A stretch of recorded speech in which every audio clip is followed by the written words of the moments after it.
more it's stimulating. Because the longer you have to borrow, the more the pain of the interest really gets to you. Like the longer you borrow for a house, the worse it is. Like every month you're making that mortgage payment, you say, I can't believe I'm making a $2,000 mortgage payment, and like $200 is going to principal, and $1,800 is interest. That's what happens when you have when you're borrowing for 30 years. So the longer you're going to be borrowing, the more you're going to feel the effects of the interest rates coming down. Like this. Imagine an economy with one guy. One guy, and he's doing one thing.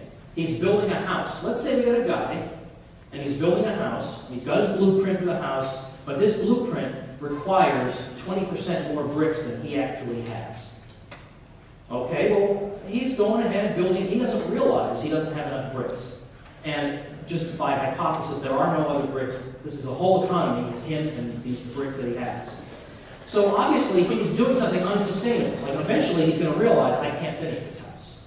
So the sooner he realizes it, the better. Because then he can say, okay, wait a minute. All right, I was laying 3 rows of bricks, and then I looked back at my plans and my supplies. I can't build this house. So I'm going to have to adjust the blueprint and tweak a few things and then rebuild with this in mind.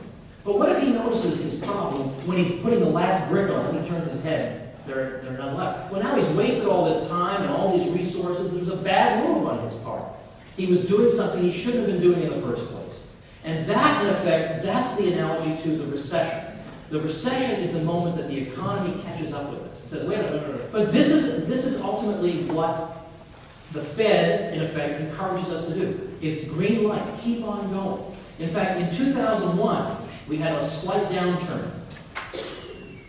2001 is the first recession we've ever had, ever, in which housing starts went up. So it's a recession, people are building more houses.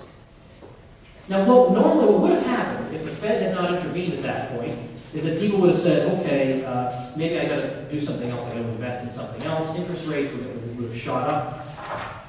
But Alan Greenspan, who was the chairman of the Federal Reserve, decided that we got to push interest rates down. We just got to push them down. When all you have is a hammer, everything looks like a nail. And in 2001, he pushed interest rates down 11 times. So people stayed in housing.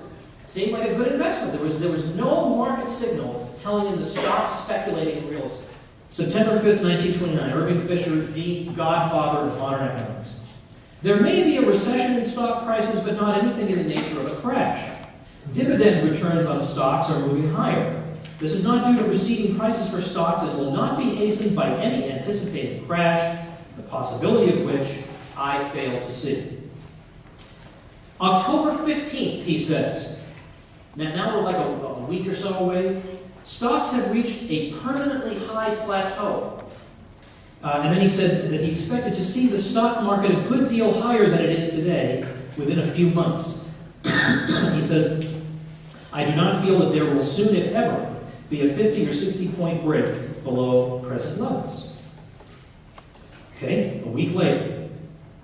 The breaks of the last few days have driven stocks down to hard rock. I believe that we will have a ragged market for a few weeks, and then the beginning of a mild bull movement that will gain momentum next year. October 28th, 29th, Dow Jones plummets 25%. Fisher says, stock prices are absurdly low.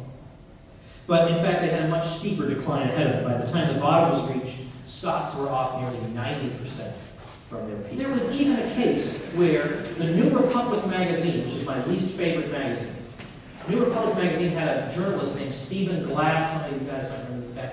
In the early 90s, Stephen Glass was breaking like all the most interesting stories. And other journalists were so envious of this guy. Where is he getting all these awesome stories? And other editors were saying, what's the matter with you, you bum? Why don't you break any of these stories? You know how Stephen Glass broke all his stories? He made them up. They were all fake.